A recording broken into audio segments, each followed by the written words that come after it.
Hi, everybody. Hello. Hi. Yay, we're here. Hi, everyone. I'm Caitlin McGurk. I'm the curator of comics and cartoon art and an associate professor here at the Billy Ireland. How many people are here for the first time? Yay. Awesome. Welcome. We're so excited. Everyone else, you're veterans of CXC. This is our 9th year, which is pretty extraordinary, and we really hope you guys all have a great time and keep coming back, especially for next year, for year 10, where we have some really big special stuff planned. So I'm gonna just go over a few kind of housekeeping details before we turn it over to the first panel.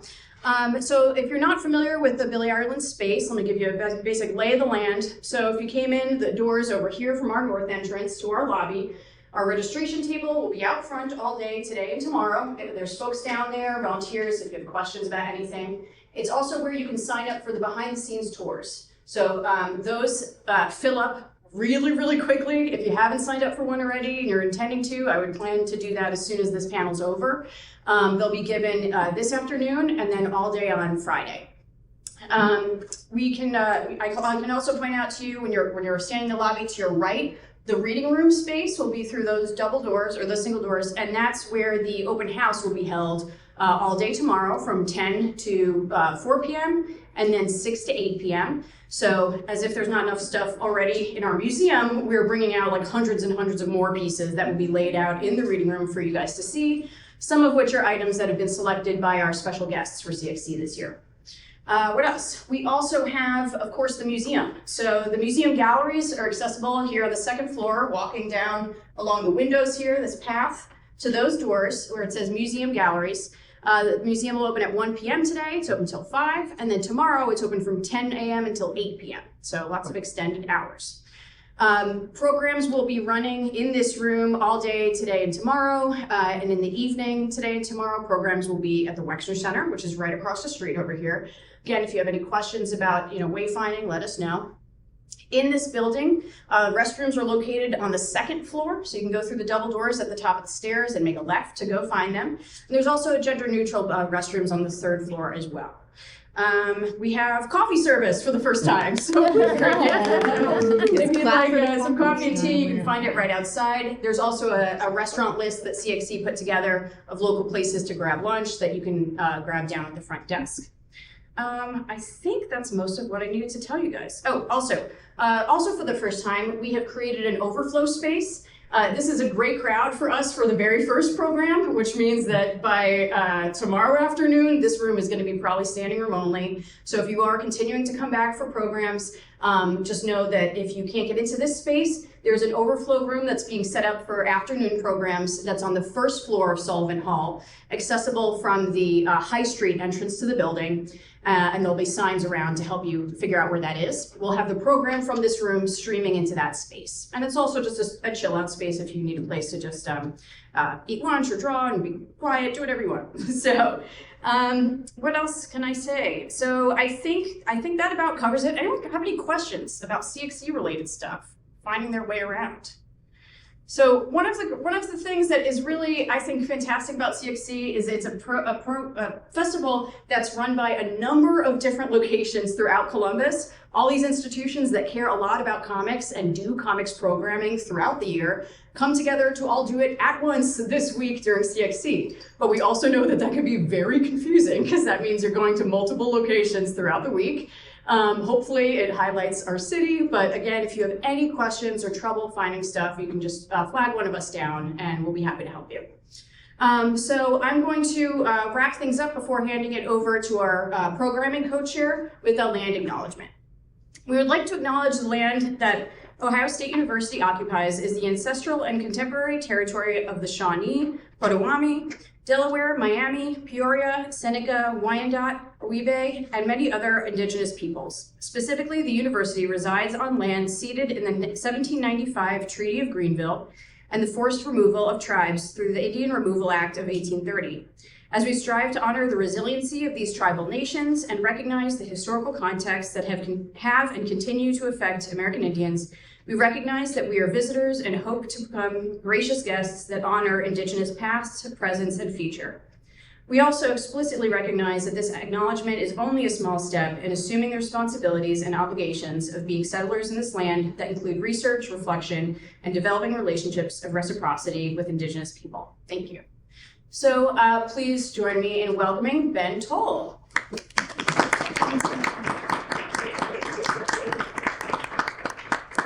Hi, everybody. Welcome to the show. I'll be quick because we want to get to the main attraction here. I'm just here to introduce Andy, aka Andrew J. Kunka, who is a professor of English at the University of South Carolina in Sumter.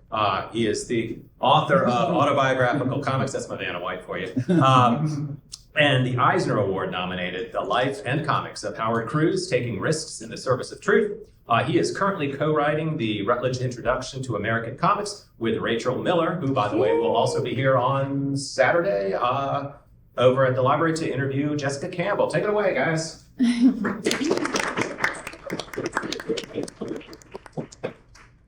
Okay, thanks. So we're here for the Talk and Teach Comic Grad Student Panel. And so what I'm going to do is just kind of, first of all, turn over to each of the panelists to introduce themselves. And then once the introductions are done, we're going to talk a little bit about their research. So go ahead, Morgan. Hi, everyone. I just want to say first, thank you so much for being here so early on the very first morning. We really appreciate it. My name is Morgan Podraza. My pronouns are she and her, and I'm a 6th-year PhD candidate here at Ohio State University in the Department of English. I'm Sydney. Thank you again for being here. I'm a 4th year, I can't remember my year. I'm a 4th year PhD student in the history department, and my pronouns are she, they. Hi, everybody. My name is Natalia Colón Alvarez, and I'm a 6.5-year PhD candidate at the English department, and my pronouns are she, her. Great, thanks. So we'll start with Morgan. We've got slides for each of the presenters here, or each talk, but we're going to kind of keep a kind of loose format to this. Each panelist is going to tell us a little bit about their research. So go ahead, Morgan. Sure. Hi again. So today I'm going to talk a little bit about the dissertation project that I've been working on for what feels like an eternity. But on a larger scale, I just want to give you some context. I am broadly a pop culture scholar, and my research is really interested in the ways that people engage and play with media. So I've written and talked about things like the Halloween franchise and the kind of fan art that people make about Final Girls. I've written about comics. I've written about just all kinds of other stuff. So all things pop culture. But in the spirit of thinking about how we play with media, my dissertation project is called Playing with Comics. And in it, I think about how comics and comic strips, comic books, invite us to play with their content, but on the other hand, how readers actually play with their content. So I'll walk you through some of the objects that I'm interested in. I want to say also that at the core of my research is really archival methods that are 100% dedicated to the incredible collections that are here at the Billy Ireland Cartoon Library and Museum.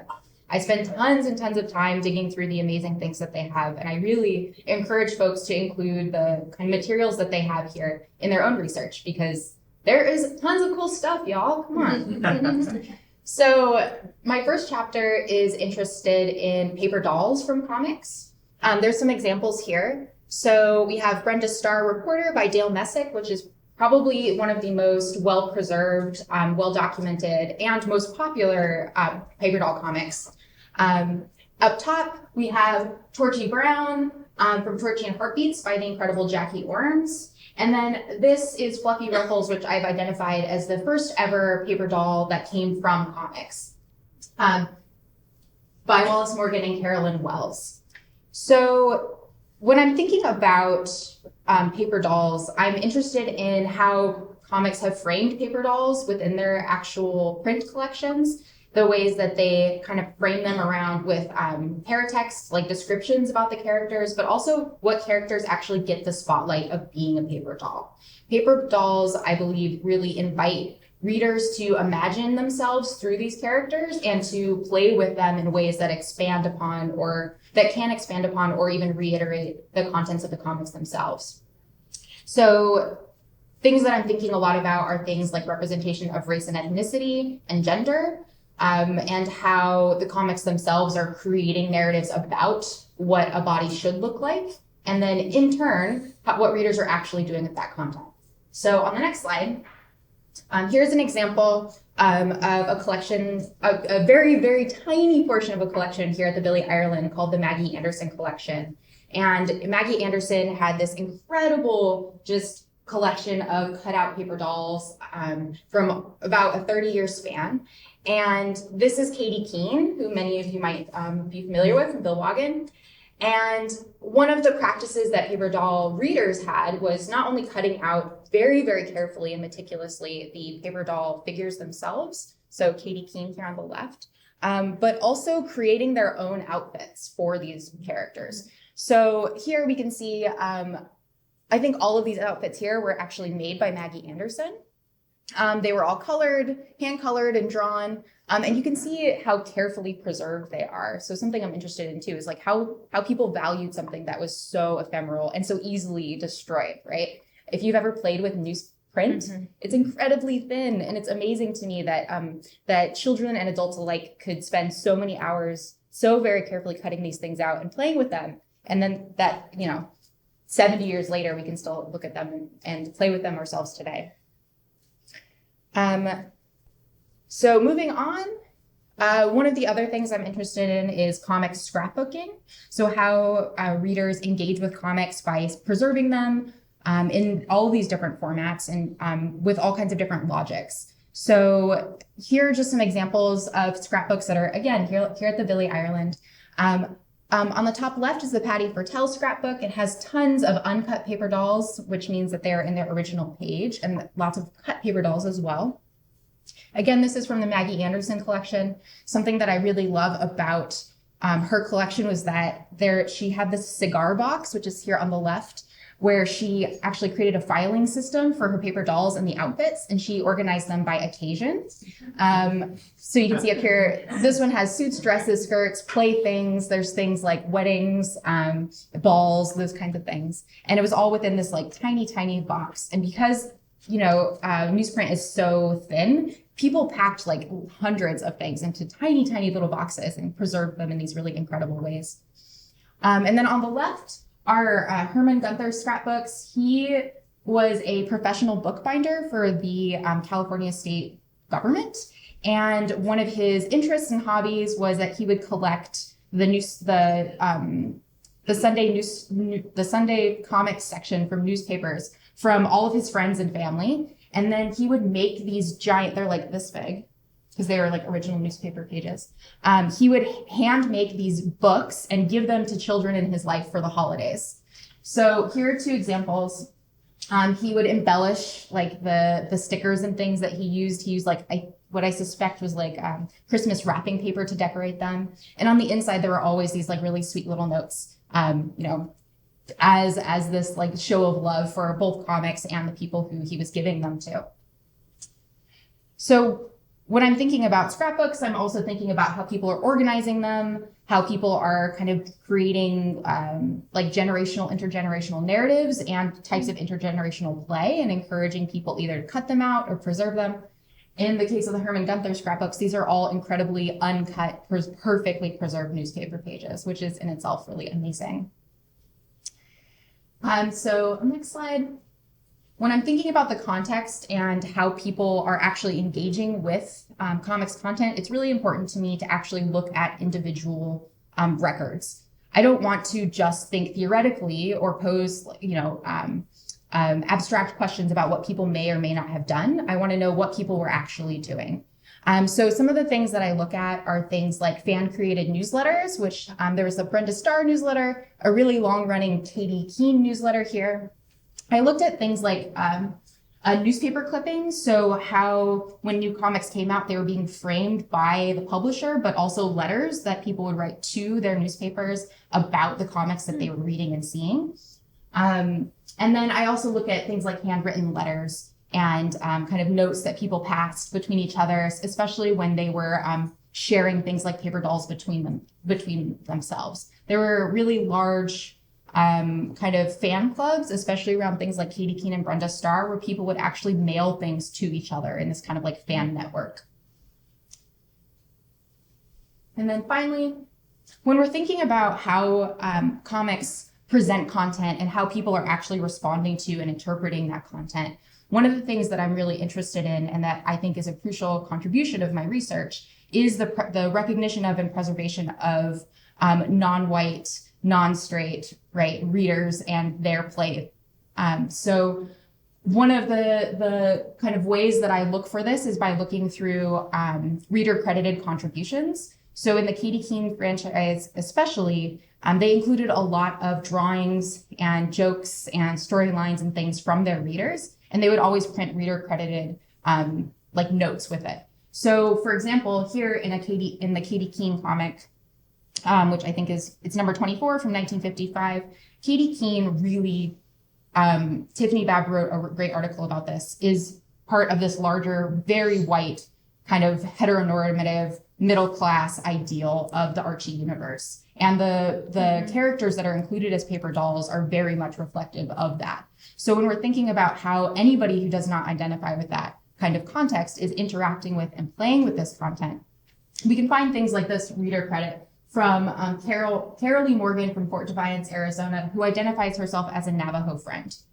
And in a larger context in which Katie Keene often presents outfits and scenarios that are very much cowboys and Indians, as I imagined in the kind of American fictional narrative, having something like this is actually really refreshing and incredible. It shows that Indigenous folks, for example, were actually reading and contributing to and playing with these comics. And it's really important to me that we not just recognize and talk about it, but identify specifically how people were playing and what kind of contributions they were making to these larger media landscapes. So that's my dissertation in a nutshell. I would love to chat more about it. But again, as I pointed out, all of this was thanks to the Billy Ireland collection.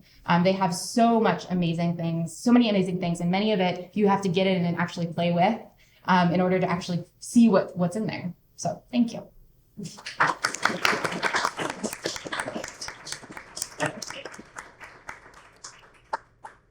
Okay.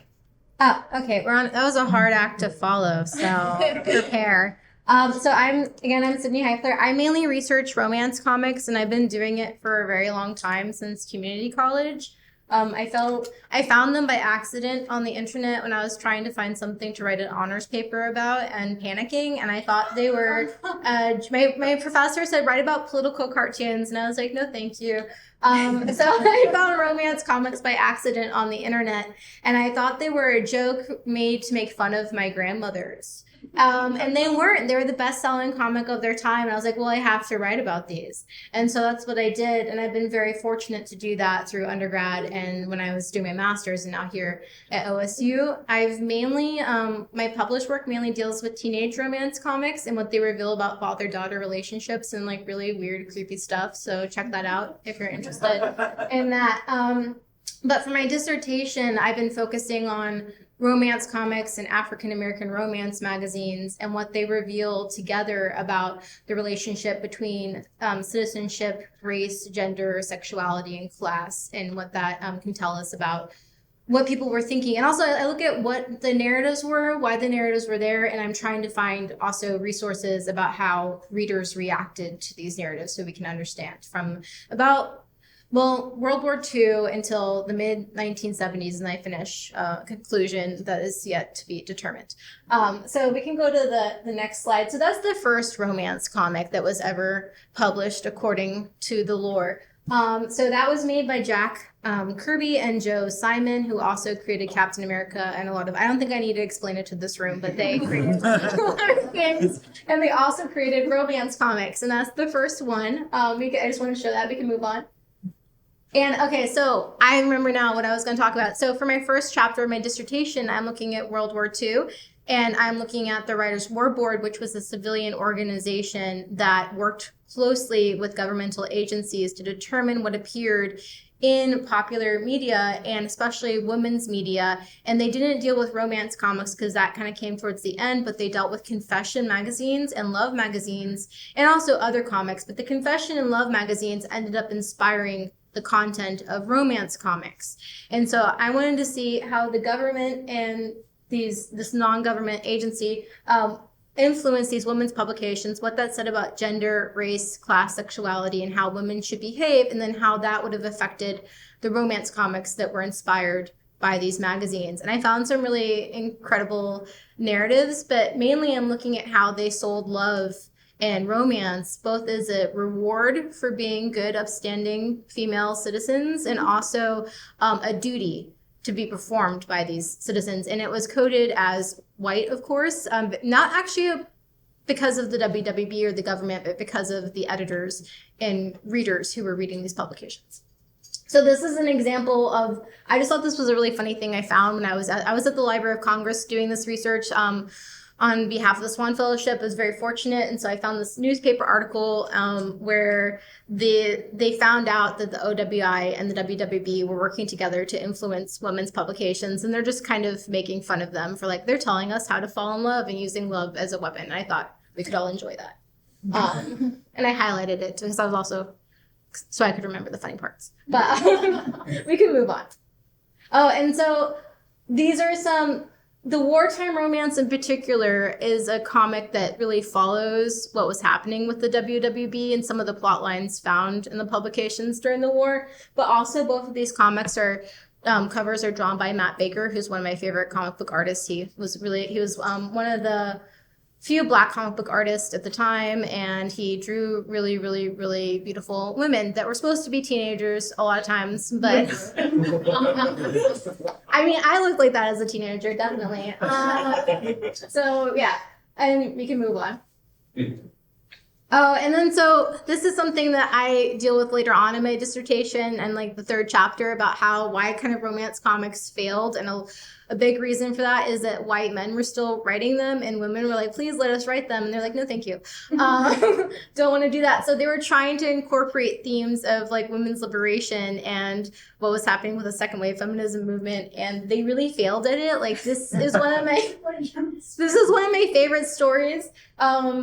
So she goes to a march to protest her situation at home and how she always has to do the cooking and the cleaning. And she's arrested and the cop feels really bad about it. But he's like, you just have to stop being so loud and annoying. And she's like, okay, but I have problems. He's like, there's ways to work this out. And she's like, okay. And he pays her bail and she calms down. She goes to get coffee with him. She goes home and she's like, I think the cop may be right. I just need to calm down. And she starts cooking food for her husband who's coming home. She's like, I feel so calm cooking this meal for my husband. I'm calming down. Her husband comes home and it's the cop. The cop is her husband who arrested her and he was right and everything. They're happy now. So I look at these sort of stories and I look at how people react to them. You can go to the next slide. So this is another one written by Stan Lee, who you may have heard the name of at some point. I don't know. So this is female freedom. Trina Robbins loves to point out that he was afraid to use feminism. He always talked about women's liberation. He thought it was copyrighted or something. So he said female freedom. In this story, she dates a really horrible, abusive man, breaks up with him after going to a feminist female freedom rally, and starts dating nice guys, is of course very unhappy. And she then realizes oh, female freedom isn't about dates or romance. It's for job equality and things like that. And what's interesting about that is that kind of goes back to oh, union feminism back from the 30s and 40s is okay. But the stuff that challenges how we would deal with our husbands are perhaps the male writers who were writing these stories is wrong, and we should just let our husbands be the boss and our boyfriends be the boss. And so that was a common theme. So she gets back with him and they live happily ever after because she accepts her role. And so go to the next slide. And so people caught on to this, and this is a really well-known like underground newspaper that kind of went against a lot of things during this time, and they caught wind of this story and they published like being really mad about it. And so I look for these sort of clues about how readers are reacting to this content and why they're rejecting it, and this is just one example. But yeah, and I think that might be the end of my slides. We'll find out. Yep. That is the end of my slides. Thank you so much.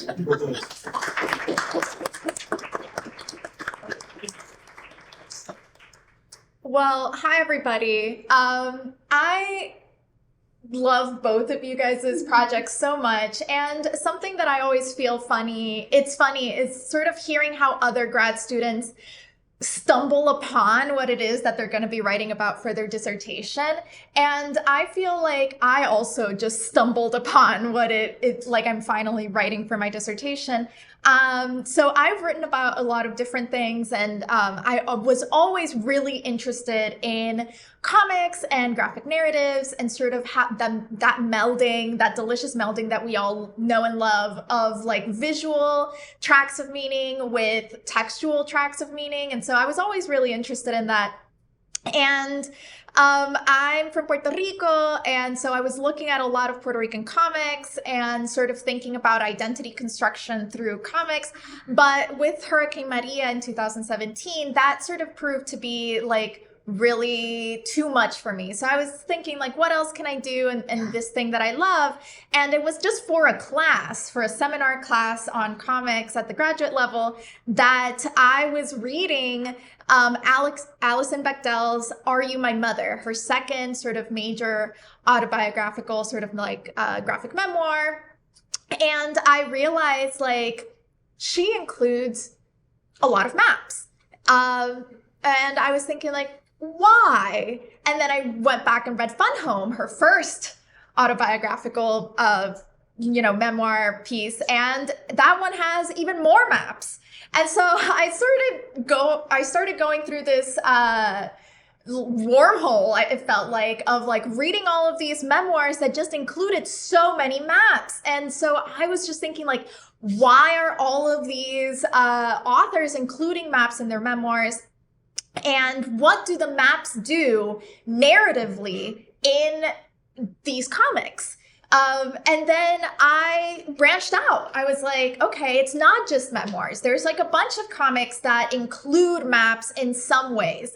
And so I was like really fascinated. And so this project has evolved over the years, and I've wanted to do like, the 3 chapters that I now have. The first chapter looks at sort of the development of maps and mapping in the Western world, and the development of like comics and illustration, and sort of how these histories overlap in really interesting ways that sometimes you wouldn't expect, and sort of how they also, both comics and maps, do a lot of identity building, not just personal identity, but in the first chapter, I argue a lot of nation building, right? Maps are famously tools of empire. So that's something that I'll talk about a little bit. My second chapter, more about graphic memoirs. And then my third chapter focusing on comics journalism. And so I really agree with comic scholar Juliet Fall when she says that comics love maps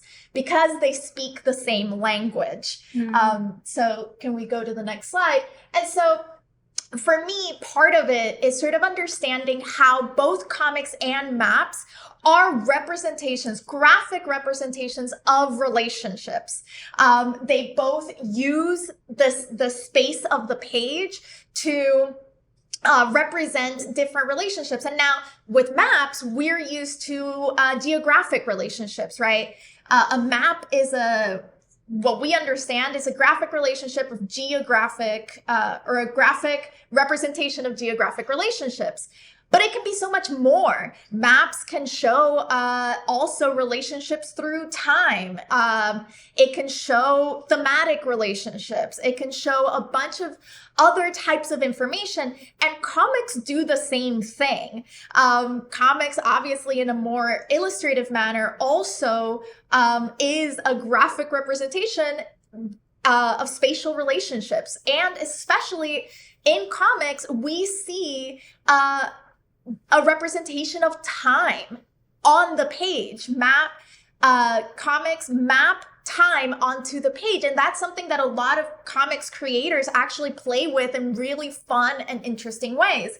And so in Reinventing Comics, Scott McCloud says that an artist's map of time itself, that's what comics is to him.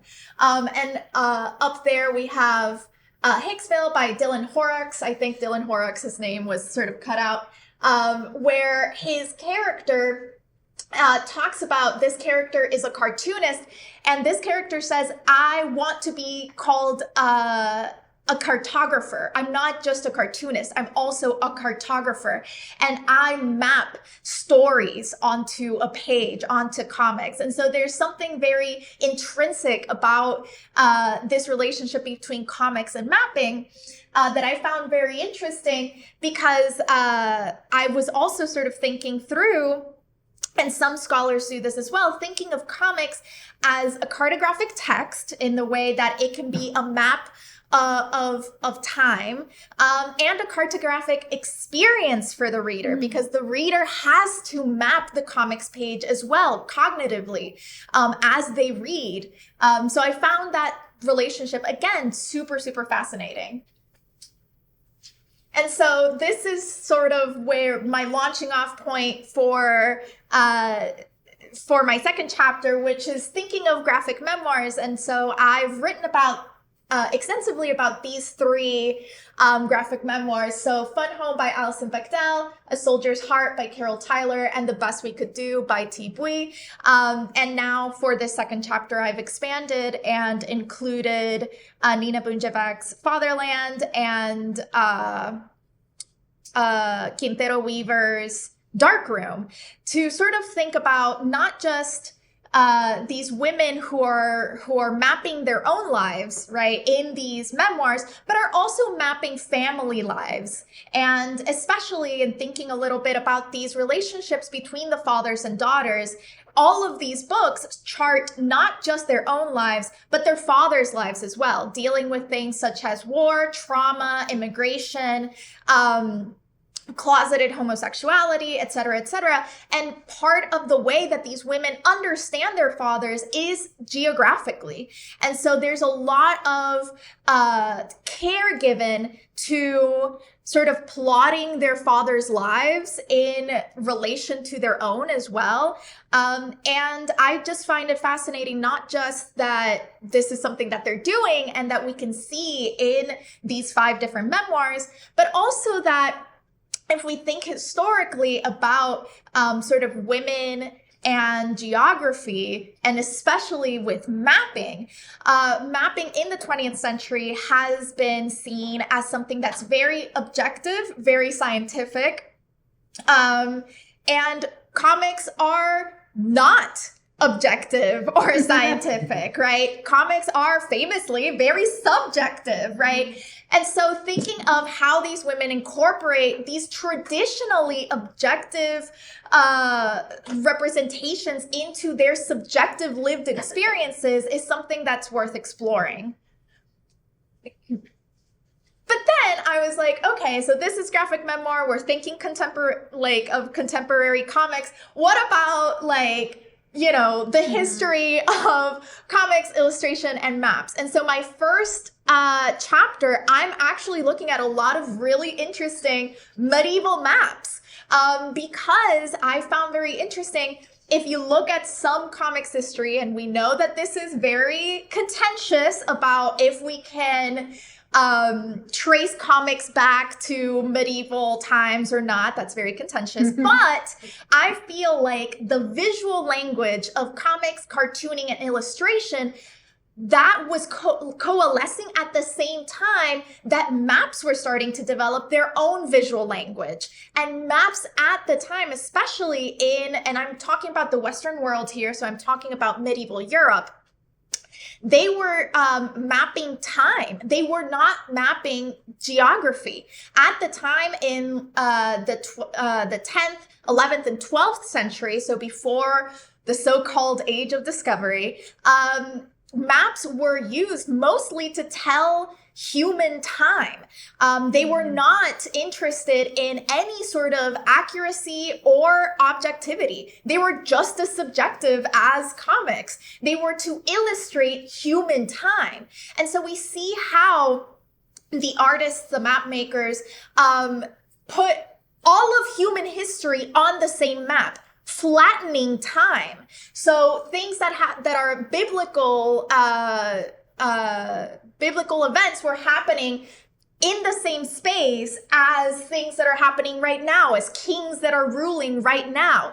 And I mark some of these things here because you see that not only are these maps doing interesting things with time, they're also doing interesting things with representation of peoples, right? And so you see also how not just maps start to become objects that exclude, include, that, we start seeing like, this is who we are and everything that's outside of that is the other from the map. We also see how other types of people are represented, right? Like this black man that represents the whole of Africa. And there are inscriptions that say, like, in this island, there are cannibals. In this island, there are giants. And we see sort of how that sort of starts to coalesce as well. So we can move on. And in my first chapter, I'm also later on thinking like, well, if we're thinking about nation building, empire building, we are also thinking about the American identity and how, with political cartooning specifically, maps have always been present in political cartooning. And so the Join or Die woodcut by Benjamin Franklin, mostly considered the first American political cartoon, is an approximation of the coastline. It's a map of the colonies. And so, just thinking through those things in my first chapter, how both comics and maps have a very intertwined history, but then how we can read, I know that we're running out of time, so how we can read comics as maps of time, but we can also read maps as a sort of comics. And so that's sort of what I'm looking at for the rest of my dissertation. Thank you. Great.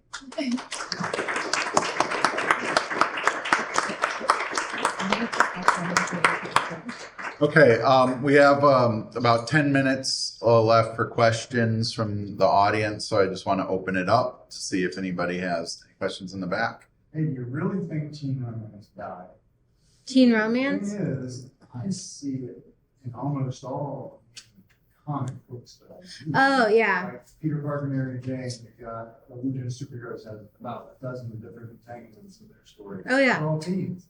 Oh, no, yeah. No, I don't think So teen I'm just romance saying, died. Maybe they just subsumed it in under. And Oh, no, they did. They definitely did. Actually, like, because Kirby had a lot to do with that. Right. Yeah, no, my argument's not that the romance died in comics, it's that romance comics died. Yeah. And so, no, because they definitely, and like part of that I'm trying to figure out, because I've had that question of like, well, did they also die because people were able to find that content in other comics, or did they die, so they definitely carried on in other comics, and that will be in the conclusion of my dissertation. So, Okay, thanks. And so I'm supposed to repeat the question, Oh, Mike, sorry, so I'm Andy. doing it afterwards.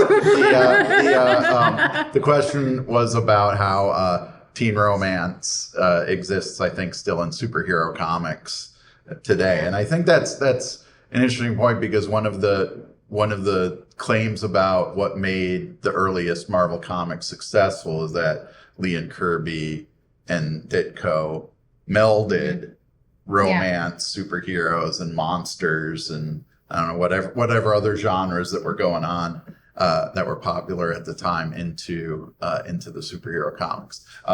Right there. I have a question.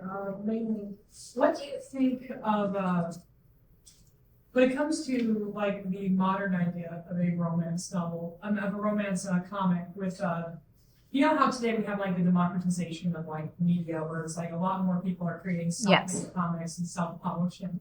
Like, What's your take on like people like, you know, kind of like taking control of their own narrative about that? You know, because like Heifler, like, you know, romance comics bold were very, how should I put it? Puppeted to make narratives. Like, just what are your thoughts on that? What do I think about modern romance comics and people taking control of the narratives because more people are creating media? Go ahead. Okay. Your microphone works just as well as mine. No, I definitely think that's happening, and I think we see it happen. It opens up a lot more narratives. Like I was asked to write a review of I think Lore Olympus, and that's a romance, and I was like, well, that is completely different than what I research. But then what I also find interesting is people using the similar like aesthetic as older romance comics and like reappropriating it for different narratives. And I want to know what that's about. Like, what are people thinking? Because they obviously love whatever's going on, you know, aesthetic wise with romance comics, but then they hate the narrative. So like, what does that mean about creators and readers and our idea of nostalgia when we're reading, and how does that tie to like our ideals of romance? But I think it's changing. I think we're seeing a lot of really cool stuff, and I'm really interested in like the young adult graphic novels that deal with romance, like Heartstoppers, and like what does that reveal? Like, you know, it's just I feel like romance is being like democratized and people can say what they think it means, and there's both happy endings and sad endings. And I think that's kind of the difference too, is like romance traditionally always has like a happy ending and we're seeing it where it doesn't. And yeah, so. In the red sweatshirt. Yeah. I've got a question regarding the paper doll. Oh yeah. Do you think that mimicked actual clothing design, or the opposite? That's a good question. It actually mimic the paper doll design? Yeah. Okay, so the question is about paper doll design, either mimicking, is it like current fashion or influencing current fashion? Exactly. No. I really love that question, in part because the answer is both. There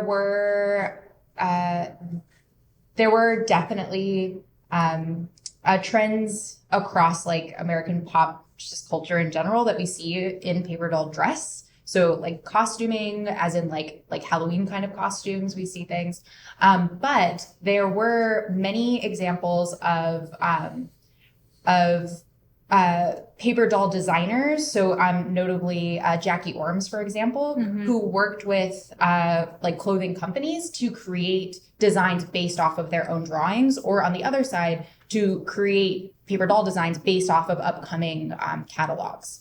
So one of my kind of larger analyses is about how these comics were really encouraging people to imagine themselves through these characters. And one of the ways they did that was through like these clothing opportunities. So people could, for example, see Torchy Brown in Torchy and Heartbeats wearing these really fabulous, amazing clothes, particularly important for a Black audience who did not see themselves represented in clothing catalogs, period. And they could actually send their check and the little form to an address in Florida, and they would receive the clothes or the patterns back in return. So I love that question because there is so much great like fashion history actually that's part of paper dolls as well. Hi. My question was also for, do you think that since the creation of the internet, the uptick in like fan fiction and like that kind of interaction with intellectual properties, would you consider that like just a natural progression of just like an extension of the paper doll, just like being able to interact with characters like individually themselves? Okay, so do you see the uptick in things like fan fiction and other ways in which fans can interact with intellectual properties as an extension of what was being done with paper dolls? Yeah, I think that would be an interesting type of narrative about like fan interaction with media overall. And how fans, as like, you know, all of us are talking about, are playing with and engaging with media and using it to tell their own stories or to think about themselves in the context of the media landscape. But there are contemporary digital paper dolls also. And there are big groups of paper doll collectors who are invested in preserving paper dolls by putting them up online. And then other collectors are like downloading them and coloring them and playing with them and things. So I think that the digital has definitely done a lot to widen the ways that people play with comics content more generally. In the back here. I had a question about maps, specifically the narrative function of the maps and the works that you're kind of assessing. Is there a trend of what these maps are actually delivering from a narrative standpoint? Is exposition, plot dependent, are they character development, so to speak? Like, are there any trends that you're seeing? Okay, so what kind of narrative trends do you see in the maps that you're looking at?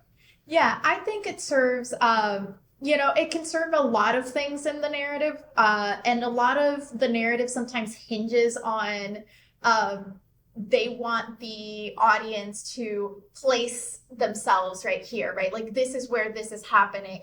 And so there is a lot of like setting and world building that's being done, first of all. And then second, it is a gateway into sort of understanding character. So it's doing a lot of character work, which I think if we're thinking of these objective 20th century scientific maps, you're not thinking like these give you any insight into character of anybody because they have that veneer of objectivity. But in the comic, they become a tool to understand the characters. And sometimes they have, and Bechdel does this a lot of like, arrows to like, this is where this thing happened and this is where this thing happened, even in this like supposedly objective map.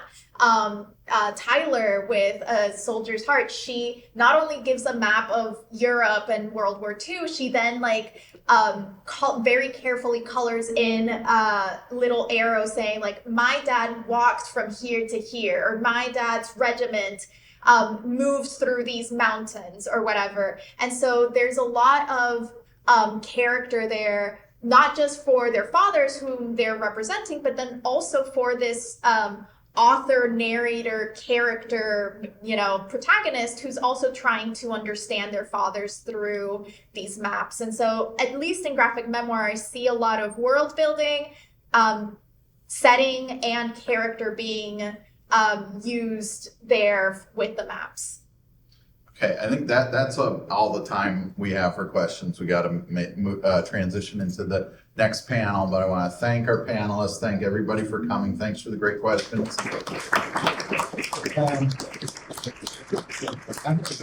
I'm sure our panelists will be around in the 10 minutes between panels or all weekend to answer further questions. So thanks again, and thanks for helping to start CXC off this year with a great panel and a great discussion.